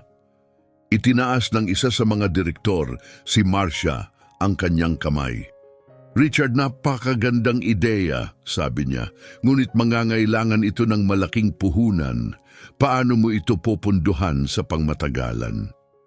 Maglalagay ako ng bahagi ng sarili kong personal na puhunan, sagot ni Richard nang walang pag-aalinlangan. At iminungkahi ko ring maglaan ang Tech Vision ng isang nakapirming porsyento ng kita nito upang mapanatili ang proyekto sa mahabang panahon. Bukod pa rito, maaari tayong bumuo ng mga assistive technology para sa mga matatanda at gawin itong bagong linya ng produkto. Ngumiti si Alberto, malinaw na nakikita ang mas malaking larawan. Kaya pagsasamahin mo ang social impact at innovation, sabi niya, teknolohiyang tunay na nagpapabuti ng buhay. Eksakto, tugon ni Richard. Mga smartwatch na may pinasimpleng health tracking, mga tablet na may madaling gamitin na interface, mga sistemang nagpapadali ng komunikasyon sa pamilya, ang lahat ng kikitain mula sa mga produktong ito ay ibabalik upang punduhan ang sentro. Sa paligid ng mesa, nagsimulang tumango ang mga ulo, malakas at posible ang ideya. Ngunit may isang kondisyon, dagdag ni Richard, makapal ang emosyon sa kanyang tinig. Gusto kong ipangalan ang sentrong ito sa isang taong kumakatawan sa lahat ng ipinaglalaban ng proyektong ito. Sakripisyo, dedikasyon, walang kondisyong pagmamahal. Pinalitan niya ang slide sa screen. Lumitaw ang isang lumang litrato. Si Donna Ismaela, bata pa at nakangiti, yakap ang sanggol na si Richard. The Ismaela Institute, sabi ni Richard, bilang parangal sa aking ina, isang babaeng ginugol ang buong buhay sa pagbibigay sa iba at muntik nang mapaniwala na wala na siyang halaga. Dinaluyong ng damdamin ang silid. Palihim na pinunasan ni Marcia ang kanyang mga mata. Nagsimulang pumalakpak si Alberto, agad na sinundan ng lahat. Isang karangalan ang maging bahagi ng ganito, sabi ni Alberto habang tumatayo at kinakamayan si Richard. Matutunaw ang puso ng iyong ina. Hindi pa niya alam, sagot ni Richard na may munting ngiti. Gusto kong sorpresa ito. Sa mga sumunod na linggo, buong puso na ibinuhos ni Richard ang sarili sa proyekto. Bumili siya ng malaking lupain sa isa sa pinakamagagandang lugar ng lungsod. Kumuha ng mga dalubhasang arkitekto at kumonsulta sa mga geriatrician at social worker upang matiyak na bawat detalye ay may pag-iingat at respeto. Kasabay nito, siniguro niyang laging malapit at kasali ang kanyang ina. Inaanyayahan niya ito sa mga espesyal na hapunan, dinadala sa mga paborito nitong pasyalan at naglalaan ng mahahabang hapon sa pag-uusap tungkol sa kanyang kabataan at mga alaala nilang dalawa. Unti-unti, muling binuo ni Richard ang tiwala at pagpapahalaga sa sarili ni Donna Ismaela, parang ladrilyo sa ladrilyo, sandali sa sandali. Isang hapon, dumating si Fernanda sa mansyon na may hawak na isang opisyal na sobre. "Pinsan," sabi niya na may ngiti, "may dala akong magandang balita." Sandali siyang huminto, saka pabirong dagdag, "O napakasamang balita para kay Josephine." Sininyasan siya ni Richard na pumasok, ramdam na may isa na namang kabanata ang malapit ng magsara. "Ano ang nangyari?" tanong ni Richard. Pagkatapos ng hapunang iyon, kumalat na sa lahat ng dako ang kwento. Paliwanag ni Fernanda. May nag-record ng bahagi ng nangyari at in-upload ito online. Agad itong nag-viral. Iniabot niya ang kanyang telepono, ipinakita ng screen ang milyon-milyong views, walang katapusang shares at libu-libong komentong puno ng galit at pagkabigla. Nag-scroll si Richard at binasa ang ilan sa mga ito. Kadiri ang babaeng ito. Ganyan ang pagtrato sa isang matandang babae. Ang inang iyon ang nagbuo ng lahat para sa kanya. Wala siyang karapat-dapat kundi respeto. Salamat at nalaman niya ang katotohanan bago pa ang kasal. Pero hindi pa roon nagtatapos, patuloy ni Fernanda. Sinubukan kang idemanda ni Josephine dahil sa paglabag sa privacy at paninirang puri. Ipinagtanggol kita batay sa pagprotekta sa isang taong vulnerable at sa malinaw, dokumentadong psikolohikal na pang-aabuso. Tumingala si Richard, bakas ang tensyon. At, tanong niya, hindi lang basta ibinasura ng hukom ang kaso niya, sabi ni Fernanda, sandaling huminto para palalimin ang epekto. Inutusan siyang magsagawa ng sapilitang community service. Saan? Tanong ni Richard, tila may hinala na. Sa isang nursing home, sagot ni Fernanda, sa loob ng ilang buwan, obligado siyang mag-alaga at tumulong sa mismong mga taong kinamumuhian niya. Dahan-dahang huminga si Richard at mapait na ngumiti. Makatarungang hustisya, mahina niyang sabi. May isa pa, dagdag ni Fernanda, nakipag-ugnayan sa akin ang kanyang ina na si Isabela. Ipinakiusap niyang ibigay ko sa iyo ito. Iniabot niya ang isang sobre. Binuksan iyon ni Richard at maingat na binasa ang sulat kamay. Richard, wala akong mga salitang sapat upang ilarawan ang hiya na nararamdaman ko sa mga ginawa ng aking anak. Inaamin kong pinalaki ko siyang may maling ambisyon. Itinuro kong pahalagahan ang pera at katayuan higit sa pagkatao at pagiging makatao. Ngayon, hinaharap ko ang bunga ng pagkakamaling iyon. Pinutol ko na ang lahat ng pinansyal na suporta kay Josephine. Kailangan niyang matutunan sa pamamagitan ng pagsisikap at pagpapakumbaba ang tunay na halaga ng tao at ng marangal na trabaho. Tungkol sa iyong ina, si Donna Ismaela, mas mahalaga siya kaysa sa libu-libong taong katulad ng aking anak. Pangalagaan mo siya palagi. May pagsisisi at paggalang ng Isabela. Dahan-dahang tiniklop ni Richard ang liham. Kahit papaano, nauunawaan niya kung ano ang tunay na mahalaga, marahan niyang sabi. Pero hindi nito mabubura ang lahat ng pinagdaanan ng aking ina. Hindi, sang-ayon ni Fernanda. Pero nangangahulugan itong may tunay na mga kahihinatnan. Kinagabihan, natagpuan ni Richard si Donna Ismaela sa sala, naggagantsilyo ng bagong kardigan. Mas kalmado siya, mas magaan, parang ang matatag na babaeng matagal na niyang kilala. Ma, marahan niyang sabi, kailangan kong bakante ka bukas ng umaga, may ipapakita ako sa iyo. Ngumiti siya, sorpresa ba? Masasabi mong ganun, sagot ni Richard habang hinahalikan ang noo niya. Isang bagay na magbabago ng maraming buhay, simula sa iyo. Maliwanag at maaliwalas ang sumunod na umaga. Maagang gumising si Richard, maingat na nagbihis at nagtungo sa silid ng kanyang ina. Ma, handa ka na ba? May mahalaga tayong pupuntahan. lumabas si Donna Ismaela suot ang isang eleganteng kasuotan na binili ni Richard ilang linggo na ang nakalipas. Nagprotesta siya noon, sinasabing sobra iyon, ngunit nagpumilit si Richard. Saan tayo pupunta? Mausisa niyang tanong. Napakasekreto mo. Nagtitiwala ka ba sa akin? Tanong ni Richard. Buong puso, sagot niya. Kung ganun tara na, sabi niyan, may mga taong naghihintay sa'yo. Naglakbay sila sa lungsod hanggang sa makarating sa isang hindi pamilyar na lugar. Pagliko nila sa isang malapad na daanang may mga punong nakahanay, napansin ni Donna Ismaela ang isang malawak na lugar na napapalibutan ng magagandang bakod. Ipinarada ni Richard ang sasakyan malapit sa pasukan.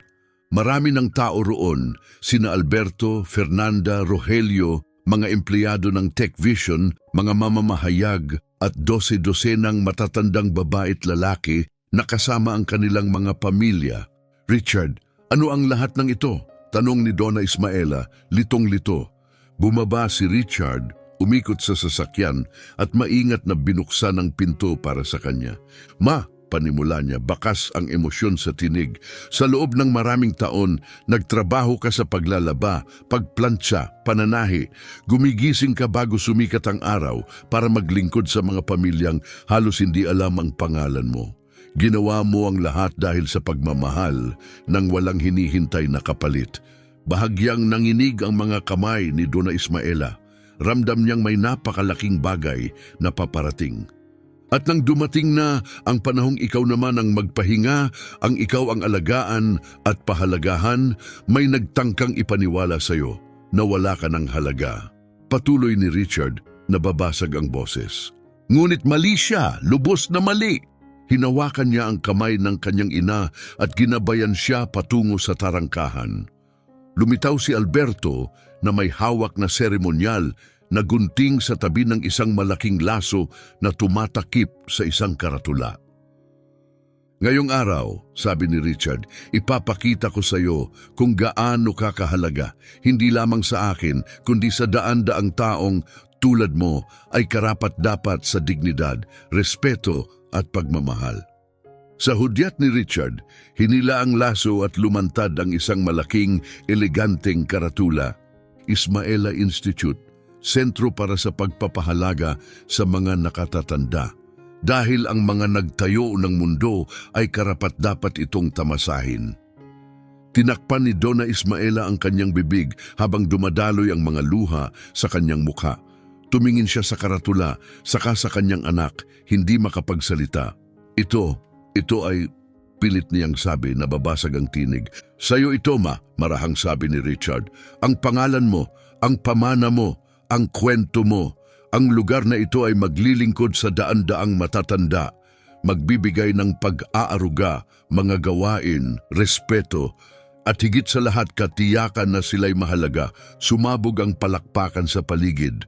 Lantaran ng umiyak si Donna Ismaela habang mahigpit na niyayakap ang kanyang anak, habang ang mga taong sakit ay tuluyang nagiging pagmamalaki, pagmamahal at malalim na pakiramdam ng pagiging kabilang.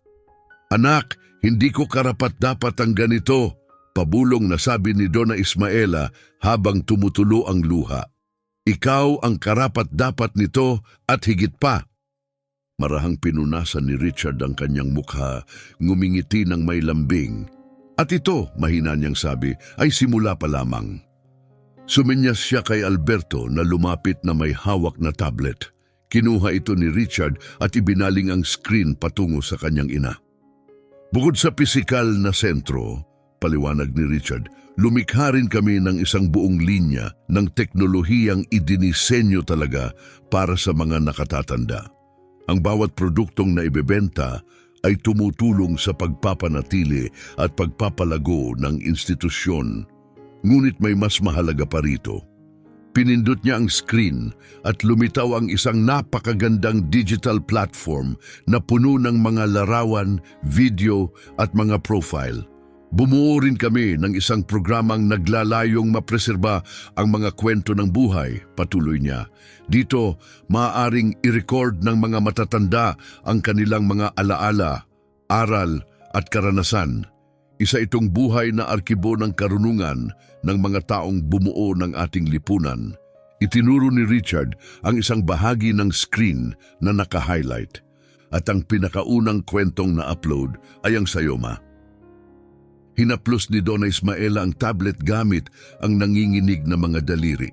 Lumitaw ang mga lumang litrato, mga larawan niya noong kabataan, mga litrato ni Richard noong bata pa ito, mga audio recording ng kanyang boses na nagkukwento ng mga alaala sa pagkabata ng kanyang anak at mga bagong video niya habang inaalagaan ang hardin. Lahat ay inayos ng may malalim na pag-iingat at pagmamahal.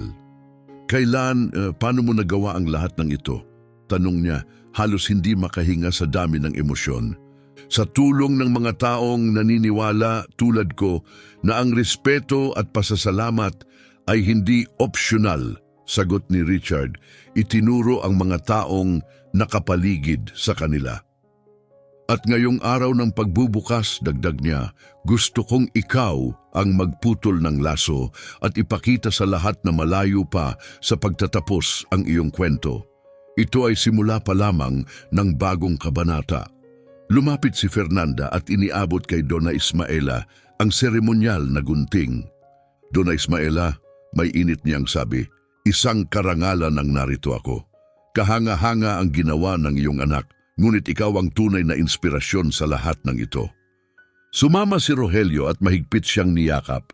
Tia Ismaela, naaalala ko pa nung mga bata pa kami, sabi niya na puno ng damdamin.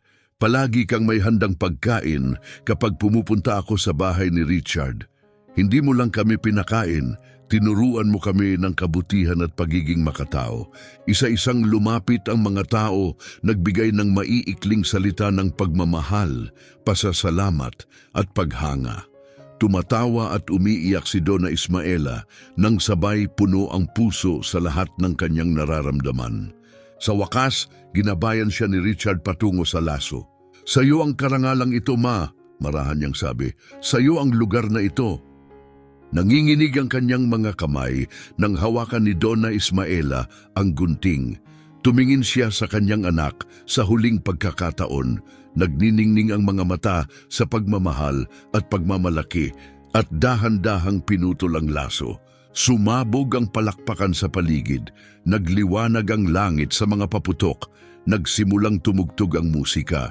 Bumukas ang mga tarangkahan at nasilayan ang loob ng institusyon. Ito ay kahanga-hanga, malalawak na hardin na may mga upuang may lilim, isang maliwanag na aklatan na may mga librong may malalaking letra, mga kumpletong silid para sa sining at gawain, isang profesional na kusina para sa mga klase sa pagluluto, mga modernong klinika, mainit at kaaya-ayang mga common area na idinisenyo para sa ginhawa at ugnayan. Sa gitna ng pangunahing hardin ay may isang rebultong tanso ng isang babaeng may hawak na bata nakatanaw sa abot-tanaw. Sa paanan nito, nakaukit ang mga salitang para sa lahat ng inang bumuo ng mga mundo gamit ang sarili nilang mga kamay, hindi kayo kailanman malilimutan. Huminto si Donna Ismaela sa harap ng rebulto at tuluyang napahagulgol. Niyakap siya ni Richard, hinayaan siyang pakawalan ang mga tao ng sakit, pagdududa at katahimikan. Salamat anak ko! Bulong niya sa gitna ng mga luha. Salamat at ipinadama mo sa akin na may saysay ang buhay ko. Ma, marahang sagot ni Richard, palagi nang may saysay ang buhay mo. Sinisiguro ko lang na makita rin iyon ng mundo. Isang matandang babae ang lumapit ng may pag-aalinlangan. Simple ang suot niya at mahigpit ang hawak sa isang lumang bag. Paumanhin, kinakabahan niyang sabi. Isabela ang pangalan ko. Buong buhay akong nagtrabaho bilang tagalinis. Nang marinig ko ang tungkol sa lugar na ito, gusto ko itong makita. Nagatubili siya. May puwang barito para sa isang tulad ko? Pinunasan ni Donna Ismaela ang kanyang mga luha at mainit na hinawakan ang mga kamay ni Isabela. May lugar dito para sa ating lahat, may kabaitan niyang sabi, para sa lahat ng gumugol ng buhay sa pagbuo ng mas mabuting mundo. Tumingin siya kay Richard nang may pagmamalaki. Ipinakita sa akin ng aking anak na ang ating halaga ay hindi kailanman nawawala, anumang edad. Ngumiti si Richard. Sa totoo lang ma, ikaw ang nagturo niyan sa akin. Kailangan ko lang itong maalala. Dumating pa ang mas maraming matatanda, naglibot sa institusyon, hinipo ng bawat detalyeng ginawa, lalo na para sa kanila. Mayroon pa ngang isang silid ng mga alaala kung saan maaaring gumawa ang bawat isa ng munting display ng mga litrato at personal na gamit na nagsasalaysay ng sarili nilang kwento. Lumapit ang isang mamamahayag kay Richard, may hawak na kamera. Ginoong Richard, tanong niya, ano ang nagbigay inspirasyon sa inyo upang itatag ang institusyong ito? Tumingin si Richard sa kanyang ina na tumatawa at nakikipag-usap sa iba pang kababaihan, taimtim na nakangiti sa unang pagkakataon matapos ang mahabang panahon. Higit pa sa inspirasyon ang tawag dito, kalmado niyang sagot. Ito ay isang utang na loob, ito ay katarungan, ito ay pagmamahal na isinabuhay. Ibinigay ng aking ina ang lahat ng wala siyang halos anuman, patuloy niya. Ngayong may kakayahan na ako, sisiguraduhin kong siya at ang daan-daang katulad niya ay tratuhin ng may dignidad na matagal na nilang karapat-dapat. At paano naman ang dati ninyong kasintahan? Tanong ng mamamahayag. May nagsasabing tugon ang proyektong ito sa mga nangyari. Umiling si Richard. Hindi ko ito ginawa laban kaninuman. Mariin niyang sabi. Ginawa ko ito para sa mga tunay na mahalaga. Ipinakita lamang niya sa akin ang uri ng taong hinding-hindi ko kailanman gustong maging. At sila, dagdag ni Richard, itinuro ang mga matatandang payapang naglalakad sa hardin, ang nagpapaalala sa akin kung anong uri ng pamana ang nais kong iwan. Kumalat ang panayam sa social media sa loob lamang ng ilang oras at muling nag-viral. Milyon-milyong tao ang nanood, nagbahagi at nagpuno ng mga komento ng damdamin. Ganito ang itsura ng isang tunay na lalaki. Umiiyak ako, napakahusay na anak. Kailangan natin ng mas maraming taong tulad niya sa mundo. Ganyan sana ang naranasan ng nanay ko. Yayakapin ko siya ngayon. Ang mga sumunod na araw ay naging matindi at nakakapagod, ngunit sa pinakamagandang paraan. Umuulan ng donasyon mula sa iba't ibang panig ng bansa. Nag-alok ng mga partnership ang mga kumpanya. Libu-libong voluntaryo ang nagpalista upang tumulong. Nakipag-ugnayan ng mga pamilya sa Ismaela Institute. Nagtatanong kung paano makakasali ang kanilang mga mahal sa buhay sa mga gawain at maging bahagi ng komunidad. Ngunit ang pinakamakabuluhang sandali ay dumating makalipas ang ilang linggo sa isang tahimik at payapang gabi. Magkatabing nakaupo sina Richard at Donna Ismaela sa beranda ng mansyon, umiinom ng tsaa, gaya ng ginagawa nila mula pa noong bata si Richard. Alam mo anak, marahang sabi niya habang nakatingala sa mga bituin, napakatagal kong naniwala na tapos na ang kwento ko. Akala ko'y naibigay ko na ang lahat ng kaya kong ibigay. At ano ang tingin mo ngayon? Tanong ni Richard. Ngayon, iniisip kong ang pinakamahalagang kabanata ng buhay ko ay nagsisimula pa lamang, sagot niya. Ilang babae tulad ni Isabela ang naniniwalang wala na silang halaga? Ilang inang nagsakripisyo ng lahat ang mag-isa at nakalimutan? At ngayon, may lugar na sila. Ngumiti siya, saka naging seryoso. Richard, may itatanong ako sa iyo. Totoo bang masaya ka? Hindi siya nagatubili. Ma, pakiramdam ko'y buo na ako. Nagtayo ako ng isang imperyo sa negosyo, ngunit napagtanto kong wala itong saysay kung hindi ko magagamit upang parangalan ang taong nagbigay sa akin ng buhay. Tungkol naman sa pag-ibig, isang kapareha, baka balang araw, ngunit may mahalaga akong natutunan. Marahan niyang hinawakan ng kamay ng kanyang ina. Hindi ko kailangan ng taong basta lang tinitiis ang aking pamilya. Kailangan ko ng taong ipinagdiriwang ito. Isang taong nauunawaan na ikaw ay bahagi ng kung sino ako. hindi isang optional na detalye. Mahigpit na pinisil ni Donna Ismaela ang kanyang kamay. Ang ama mo, nasaan man siya ngayon, ay labis na ipagmamalaki ang lalaking naging ikaw. At ako'y ipinagmamalaki ang babaeng nagpalaki sa akin, sagot ni Richard. Ang pinakamatatag, pinakamasigasig at pinakadakilang babaeng nakilala ko. Tahimik silang nagupo, ninanamnamang malamig na simoy ng gabi.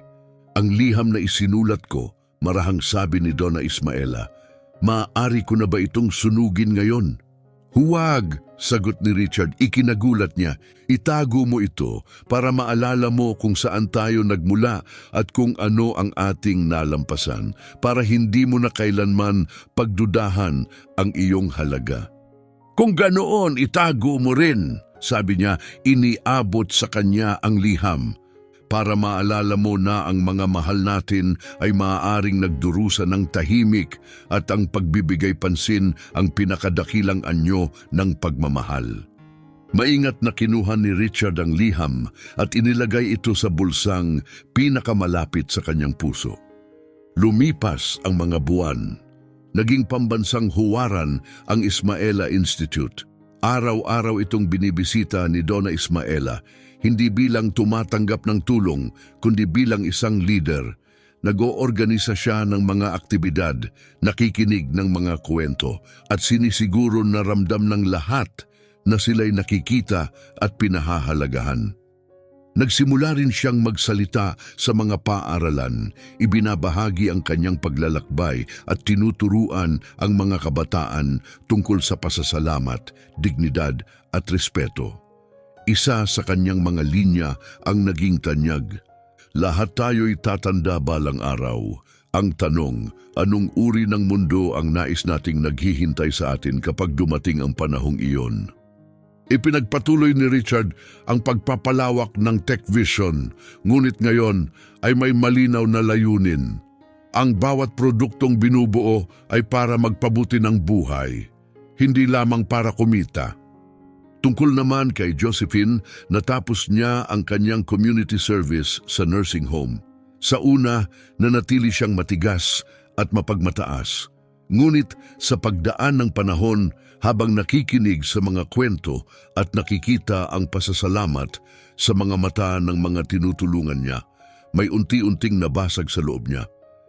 Sa huling araw ng kanyang serbisyo, sumulat siya ng liham kay Richard. Hindi siya sumagot, ngunit binasa niya ito. Hindi ko inaasahan ang kapatawaran. Alam kong hindi ko ito karapat-dapat. Ngunit ipinakita sa akin ng mga buwang ito kung sino ang naging ako at kinatatakutan ko iyon. Sa bawat mukhang nakita ko ang mukha ng iyong ina. Hindi ko mababago ang nakaraan, ngunit gugugulin ko ang buhay ko sa pagsisikap na maging mas mabuti kaysa sa kung sino ako noon. Tinupi ni Richard ang liham at itinabi ito ng walang emosyon. Ang kapatawaran ay hindi niya desisyong gawin, at si Donna Ismaela, gaya ng dati mabait, ay nagsabi lamang, sana'y makatagpo siya ng kapayapaan, ngunit malayo sa atin. Isang taon matapos ang pagbubukas ng Ismaela Institute, idinaos ang isang malaking pagdiriwang. Daan-daang matatandang naging bahagi ng proyekto ang dumalo, bawat isa'y may dalang sariling kwento ng panibagong simula. Sa entablado, nagbigay si Richard ng isang emosyonal na talumpati. Isang taon na ang nakalipas, muntik ko nang mawala ang pinakamahalagang tao sa buhay ko. Hindi dahil sa kamatayan, kundi sa mas masahol pa, ang paniniwalang wala na siyang halaga. Tumingin siya sa mga tagapakinig. Ngayon, nakikita ko ang daan-daang buhay na patunay na ang pagtanda ay hindi tungkol sa pagiging kulang. Ito ay tungkol sa pag-iipon ng karunungan, karanasan at mga kwentong karapat-dapat pakinggan. Inanyayahan niya si Donna Ismaela sa entablado. Lumakad ito ng may kumpiyansa, elegante at muling nabuhay. Ma, sabi ni Richard, ibinigay mo sa akin ang buhay. Ngunit higit pa ron, ibinigay mo sa akin ang layunin. At ang layuning iyon ay nabubuhay ngayon sa bawat taong narito. Kinuha ni Donna Ismaela ang mikropono, kalmado ngunit puno ng damdamin ng tinig. Sa loob ng maraming taon, naniwala akong ang aking halaga ay nakatali sa kung gaano ako kahirap magtrabaho at kung ano ang aking nagagawa, sabi niya. At nang inakala kong hindi ko na kayang magtrabaho tulad ng dati, naniwala akong wala na akong halaga. Huminto siya sandali. Itinuro sa akin ng aking anak na ang ating halaga ay nagmumula sa kung sino tayo, hindi sa kung ano ang ginagawa natin. At ngayon, gusto kong marinig ninyo ito ng malinaw. Mahalaga kayo. Mahalaga ang inyong mga kwento. May saysay ang inyong mga buhay. Tumayo ang lahat at pumalakpak. Luha ang bumaha sa buong bulwagan. Nang gabing iyon, bumalik sa mansyon si Richard at dumalaw sa silid ng kanyang ina upang magpaalam bago matulog, gaya ng nakasanayan mula pagkabata. Ma, may itatanong ako. Palagi, anak, masaya ka ba? Ngumiti si Donna Ismaela, ang tunay ng ngiting matagal na niyang hinanap. Naranasan ko ang pinakamadilim na sandali ng buhay ko, marahan niyang sabi. Ngunit ibinalik mo ako sa liwanag, hindi lamang para sa akin, kundi para sa napakaraming iba. Kaya oo, tunay akong masaya. Kung ganon, tapos na ang misyon ko, sabi ni Richard. Hindi, sagot niya, hawak ang kanyang mga kamay. Simula pa lamang iyon, ipagpatuloy mo ang pagiging ilaw. Ipakita mo sa mundo na ang kabaitan at lakas ay maaaring maglakbay ng magkasama. Hinalikan niya ang noo ng kanyang ina at lumabas ng silid. Puno ang kanyang puso sa paraang hindi kayang tumbasan ng pera. Lumipas ang mga taon, lumawak ang Ismaela Institute sa iba't ibang lungsod. Nabuhay si Donna Ismaela ng sapat upang makilala ang mga apo at apo sa tuhod, laging napapaligiran ng pagmamahal at respeto. At hanggang sa kanyang huling araw, iisa ang paulit-ulit niyang sinasabi, sulit ang lahat, bawat sakripisyo, bawat luha, bawat sandali, dahil pinalaki ko ang isang lalaking nauunawaan na ang tunay na tagumpay ay hindi nasusukat sa kung ano ang ating naiipon, kundi sa kung gaano karami ang ating naiaangat. At si Richard, matagumpay sa lahat ng kahulugan, ay alam na ang kanyang pinakadakilang nagawa ay hindi kayamanan o negosyo. Ito ay ang paggalang sa mga karapat-dapat igalang, ang paglikha ng layunin mula sa sakit, at ang pagpapatunay na ang tunay na pagmamahal ay hindi lamang isang damdamin, ito ay isang gawa,